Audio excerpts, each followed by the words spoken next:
ونصلي على رسوله الكريم أما بعد قال الله تبارك وتعالى في كلامه المجيد أعوذ بالله من الشيطان الرجيم بسم الله الرحمن الرحيم يا أيها الذين آمنوا اتقوا الله حق تقاته ولا تموتن إلا وأنتم مسلمون صدق الله العلي العظيم۔ برادران اسلام، ایک تو الحمدللہ آج ہمارے ہاں تراویح میں قاری نعمان صاحب ہیں پونا کے علاقے کے، انہوں نے پوری منزل الحمدللہ سنائی اور آج ہی ختم قرآن ہوا۔ اللہ ان کی محنت کو اور سننے والوں کے سننے کو قبول و منظور فرمائیں۔ اللہ کا شکر ہے کہ پورے قرآن پاک میں انہیں ایک بھی غلطی نہیں لگی، تو یہ بہت بڑا ان کے لیے اعزاز ہے۔ اللہ تبارک و تعالی اس سے زیادہ انہیں مزید خدمت کرنے کی توفیق عطا فرمائے۔ آج کے درس میں نے عرض کرنا تھا تقویٰ کے بارے میں کہ تقویٰ کیا چیز ہے، کیونکہ اللہ نے قرآن میں کئی مقامات پہ فرمایا ہے کہ ایمان والو اتقوا اللہ، اللہ سے ڈرو۔ اسی طرح رمضان المبارک کے بارے میں بھی اللہ نے فرمایا کہ یا ایھا الذین آمنوا کتب علیکم الصیام کما کتب علی الذین من قبلکم لعلکم تتقون، تاکہ تم تقوی حاصل کر سکو۔ اسی طرح اللہ نے قرآن میں فرمایا ہے ان اکرمکم عند اللہ اتقاکم، اللہ کے ہاں عزت والا وہ ہے جو سب سے زیادہ ڈرنے والا ہے، سب سے زیادہ تقوی کا اختیار کرنے والا ہے۔ اور اسی طرح اللہ نے فرمایا وَمَن يُعَظِّمْ شَعَائِرَ اللَّهِ فَإِنَّهَا مِن تَقْوَى الْقُلُوبِ، جو لوگ اللہ کے شاعر کی تعظیم کرتے ہیں یہ بھی دلوں کا تقویٰ ہے۔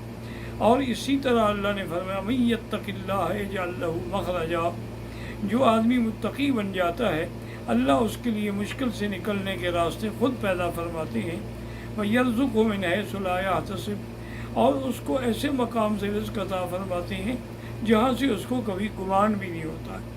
گیلان کے علاقے سے یہ بڑا مشہور علاقہ تھا جس میں حضرت عبد القادر جیلانی رحمۃ اللہ علیہ جن علاقوں میں پیدا ہوئے، وہاں ایک نوجوان تھے جو بڑے ہی متقی، بڑے ہی پرہیزگار اور اللہ کے احکام کی پابندی کرنے والے۔ ایک دفعہ وہ روزے کے ساتھ تھے اور ایک چھوٹے سے ندی کے کنارے پہ چل رہے تھے اور انہیں شدید بھوک لگی ہوئی تھی۔ وہ سوچ رہے تھے کہ یا اللہ اب میں کیا کر سکتا ہوں، میرے پاس کھانے کو تو کچھ نہیں ہے۔ پھر سوچا کہ چلو ندی تو ہے نا، پانی پی کے افطار کر لوں گا۔ اسی اثنا میں دیکھا کہ ایک سیب جو ہے وہ تیرتا ہوا آ رہا ہے، تو انہوں نے اپنے اس بھوک کے غلبے کی وجہ سے فوراً سیب کو پکڑ لیا اور سیب بھی کھایا اور پانی بھی پیا، افطار کر لیا۔ جب افطار سے فارغ ہوئے تو یکدم خیال آیا کہ اللہ عالم یہ سیب کس کا تھا، میں نے تو بغیر تحقیق کیے ہوئے کھا لیا ہے۔ حالانکہ تحقیق ضروری تھی، کیونکہ حدیث میں آتا ہے حضور نے فرمایا کہ میں گھر میں آیا تو میں نے دیکھا کہ ایک کھجور پڑی ہے، لیکن مجھے خیال آیا کہ کہیں خدا نہ کرے یہ صدقے کی نہ ہو، کیونکہ اگر صدقے کی ہو تو مجھے کھانا منع ہے، تو اس لیے اس کو حضور نے چھوڑ دیا، نہیں کھایا، تاکہ تقوی پر عمل فرمایا اور مشتبہ چیز کے بارے میں دخل نہ دیا۔ تو وہ اس نے پھر سوچا کہ اس کا حل یہ ہے کہ اسی ندی پر جہاں سے وہ سیب آیا تھا نا، اسی کے الٹا راستے سے چلتے چلتے دیکھا کہ آگے ایک سیب کا بہت بڑا باغ ہے اور اس سیب کی ٹہنیاں جو ہیں وہ اس ندی کی طرف جھکی ہوئی ہیں اور اس سے کئی پھل بھی لگے ہوئے ہیں۔ تو وہاں جب گئے تو انہوں نے جا کے دیکھا کہ ایک جھوپڑی میں ایک بزرگ بیٹھے ہوئے ہیں 70-80 سال کے، ان کو سلام کیا اور فرمایا کہ بھائی یہ باغ آپ کا ہے؟ انہوں نے فرمایا نہیں بھائی، میں تو یہاں تقریباً 20 سال سے کام کر رہا ہوں، میں نے تو کبھی اس باغ کا پھل بھی نہیں چکھا ہے، میرا نہیں ہے، میں تو ملازم ہوں۔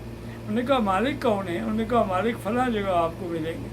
تو وہ تلاش کرتے کرتے اس مالک کے پاس پہنچا اور اس سے کہا کہ حضرت مجھ سے غلطی ہوئی ہے، میں اس کی قیمت دینے کے لیے بھی تیار ہوں اور معافی مانگنے کے لیے بھی تیار ہوں کہ ایک سیب آ رہا تھا میں نے کھا لیا، مجھے تسلی اور یقین ہوا کہ واقعی یہ سیب آپ کے باغ کا ہی تھا۔ اب اس کا ایک ہی حل ہے، یا تو مجھے آپ معاف کر دیں یا اس کی آپ قیمت لے لیں۔ انہوں نے فرمایا بھی نہیں، نہ میں معاف کرتا ہوں اور نہ میں تمہیں اس کی قیمت لینے کے لیے تیار ہوں۔ تو ان کا جی پھر اس کا حل کیا ہوگا؟ انہوں نے کہا حل یہ ہے، ایک تو تم میرے پاس 1 سال کام کرو گے اور دوسرا حال یہ ہے کہ میری ایک لڑکی ہے جو گونگی بھی ہے، بہری بھی ہے، اندھی بھی ہے اور لنگڑی بھی ہے، اس سے شادی بھی کرو گے؟ اگر یہ دونوں شرطیں تمہیں منظور ہوں تو پھر تو میں تمہیں معاف کروں گا، ورنہ میں معاف نہیں کرتا۔ انہوں نے سوچا کہ چلو اللہ کی پکڑ سے تو یہی پکڑ بہتر ہے، 1 سال کی محنت ہی کرنی ہوگی۔ 1 سال تک کام کرتے رہے۔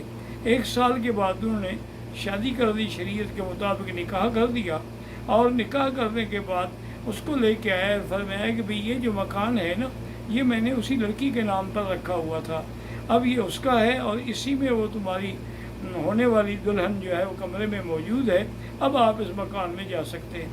وہ کہتے ہیں کہ میں جب اندر آیا اور میں نے اس کمرے خاص میں جو سجایا گیا تھا اس میں نظر رکھی، تو وہاں تو ایک چاند سے بھی زیادہ خوبصورت لڑکی بیٹھی ہوئی تھی۔ میں ڈر گیا، میں ڈر کے فوراً پیچھے بھاگا۔ میں نے کہا یہ تو میں غلطی سے آ گیا ہوں، یہ پتہ نہیں یہ اور کوئی لڑکی ہے۔ تو میں باہر جب آیا تو مالک کے مکان سے ملا، کہتا تھا آپ نے میرے ساتھ کیوں دھوکہ کیا ہے، اندر تو کوئی اور بڑی خوبصورت لڑکی بیٹھی۔ انہوں نے کہا اللہ کے بندے یہی وہ لڑکی ہے جس سے تیرا نکاح ہوا ہے۔ میں نے کہا تھا وہ اندھی ہے کہ اس نے آج تک غیر محرم پہ نظر نہیں ڈالی، میں نے تمہیں کہا تھا کہ وہ گونگی ہے، آج تک اس نے غیر محرم سے بات نہیں کی، میں نے کہا کہ وہ بہری ہے تو آج تک اس نے شریعت کے خلاف کوئی بات سنی نہیں ہے، میں نے کہا تھا کہ وہ لنگڑی ہے تو اپنے گھر سے باہر چل کے وہ کہیں نہیں گئی، میں اس لیے میں نے کہا تھا، ورنہ حقیقت یہی میری لڑکی ہے۔ تو اللہ تبارک و تعالیٰ نے اس کو تقوی اختیار کرنے پر، یعنی ایک سیب کا تقوی اختیار کرنے پر کتنے بڑے انعام سے نواز دیا۔ امام احمد بن حنبل رحمۃ اللہ علیہ، ان کے ایک بیٹے تھے، صالح ان کا نام تھا، وہ ایک محکمے میں قاضی لگے رہے۔ تو ایک دفعہ یہ ہوا کہ کچھ ساتھیوں نے دیکھا کہ آج کھانا پکانے کے لیے ہمارے پاس نمک نہیں ہے، تو انہوں نے جا کر وہ نمک صالح کے گھر سے لے لیا اور کھانا پکا لیا، تیار کر لیا۔ جب کھانا حضرت کے سامنے رکھا گیا تو آپ نے فرمایا بھی آج مجھے کچھ کھانا مشکوک لگتا ہے، کیا اس میں آپ لوگوں نے کیا ڈالا ہے؟ انہوں نے کہا حضرت کوئی نعوذ باللہ کوئی مشکوک چیز نہیں ہے، ہم نے تو آپ کے بیٹے صالح کے گھر سے جا کے نمک لیا تھا۔ انہوں نے فرمایا میں نے قسم کھائی تھی کہ صالح کے گھر کی کوئی چیز نہیں کھاؤں گا، چونکہ وہ سرکاری ملازم رہا ہے، تو سرکاری ملازم جو ہے لازماً اس سے غلطیاں ہوتی ہیں، اس سے زیادتیاں ہوتی ہیں، تو آپ لوگوں نے اس سے نمک لے کر اس پہ ڈالا ہے، لہٰذا میں نہیں کھاؤں گا۔ تو نے کہا پھر ہمیں حضرت حکم فرمائیں کہ ہم کیا کریں؟ فرمایا باہر لے جاؤ، اگر کوئی غریب مل جائے تو دے دو، ورنہ اس کے نہ ملے کوئی تو پھر دریا میں ڈال دینا، مچھلیاں جانور وانور کھا لیں گے۔ تو ایک یعنی نمک، اور وہ بھی بیٹے کے گھر سے، حالانکہ ضروری بھی نہیں تھا نعوذ باللہ کہ ان کے بیٹے نے کوئی غلط کام کیا ہو۔ اسی طرح امام ابو حنیفہ رحمۃ اللہ علیہ کے زمانے میں ایک بکری چوری ہو گئی، تو آپ نے بکریوں والے کو بلایا اور پوچھا بھی ایک بکری کی عمر کتنی ہوتی ہے؟ انہوں نے کہا جی 7 سال ہوتی ہے۔ تو آپ نے اپنے خادموں کو حکم دیا کہ 7 سال تک اس علاقے سے کوئی گوشت نہ خریدا جائے، ہو سکتا ہے اسی چوری کی بکری کا گوشت ہو، تو لہذا میں کیسے اگر ضرورت ہو گوشت کی تو کسی دوسرے شہر سے جا کر باقاعدہ بکری خرید کر کے اپنی ذبح کریں، لیکن کسائیوں کے پاس بنا ہوا گوشت نہ خریدیں۔ ممکن ہے کہ ان کے پاس یہ لوگ سستا سمجھتے ہوئے ایسے چوری کا مال جو ہے وہ خرید لیتی ہیں۔ اسی لیے میرے آقا کی ایک حدیث مبارک ہے کہ الحلال بین والحرام بین، حلال بھی واضح ہے شریعت میں اور حرام بھی واضح ہے کہ یہ حلال ہے، جیسے نکاح حلال ہے، زنا حرام ہے، سود حرام ہے، تجارت حلال ہے، وبینہما امور مشتبہات، لیکن اس دونوں کے درمیان میں کچھ امور ایسے ہوتے ہیں جن میں شبہ ہوتا ہے کہ اللہ جانے یہ حلال ہے یا حرام ہے۔ تو آپ نے فرمایا جو آدمی شبہات سے بچ جاتا ہے تو اللہ تبارک و تعالیٰ اس کو پھر حرام سے بھی بچا دیتے ہیں، اور اگر وہ شبہات میں وہ پڑ جاتا ہے تو کبھی نہ کبھی غلطی سے وہ حرام کے حدود بھی چھین بیٹھتا ہے۔ تو اس لیے شریعت کے جو احکام ہیں یاد رکھیں، اس میں بعض احکام ہیں جن پہ ہم نے عمل کرنا ہے، اس کو کہتے ہیں اطاعت، اور بعض اعمال ہیں جن کو ہم نے نہیں کرنا ہے، اس کو کہتے ہیں تقویٰ۔ تقویٰ بغیر اطاعت کے حاصل نہیں ہوتا، اور اطاعت جو ہے وہ بغیر تقوی کے حاصل نہیں ہو سکتی۔ تو اس کے لیے شریعت کے اندر جیسے اب نماز ہے، اس میں کتنے احکام ہیں جو ہے کرنے کا حکم دیا گیا ہے، اور انہی کے اندر ہمیں یہ بھی حکم دیا گیا ہے کہ نماز کو تم مذاق نہ سمجھو، نماز کے اندر ہنسو نہیں، نماز کے اندر اللہ کے سوا غیر کی طرف توجہ نہ کرو، تو تقوی کا معنی ہی یہی ہوتا ہے کہ جن چیزوں سے روکا جائے اس سے آدمی احتیاط کرے، تب وہ صحیح معنوں میں قابل بنتا ہے۔ اس لیے اللہ پاک فرماتے ہیں کہ میرے ہاں تو عزت والا وہ نہیں جو دولت مند زیادہ ہو، پیسے والا زیادہ ہو، بلکہ وہ ہے جو سب سے زیادہ اللہ سے ڈرنے والا ہے۔ اور اللہ کا ڈر کیسے پیدا ہوتا ہے؟ وہ اطاعت خدا سے اور اطاعت محمد مصطفیٰ سے صلی اللہ علیہ وسلم۔ اس کے بعد پھر آدمی کو وہ تقوی کا مقام ملتا ہے۔ اور جو آدمی تقوی اختیار کر لیتا ہے، اللہ فرماتے ہیں اس کے لیے میں ہر مشکل میں آسانی پیدا کر دیتا ہوں۔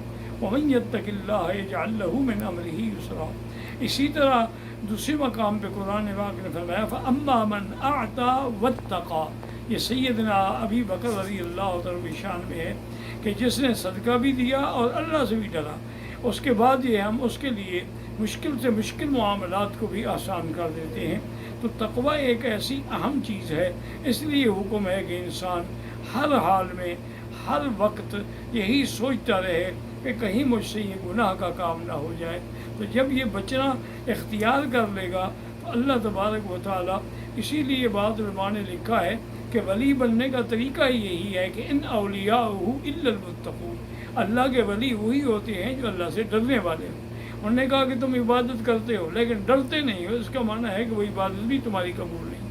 تم نمازیں پڑھ رہے ہو، روزے رکھ رہے ہو، رمضان المبارک میں بڑی محنت کر رہے ہو، لیکن اللہ سے نہیں ڈرتے تو کوئی فائدہ نہیں۔ وآخر دعوانا ان الحمد للہ رب العالمین۔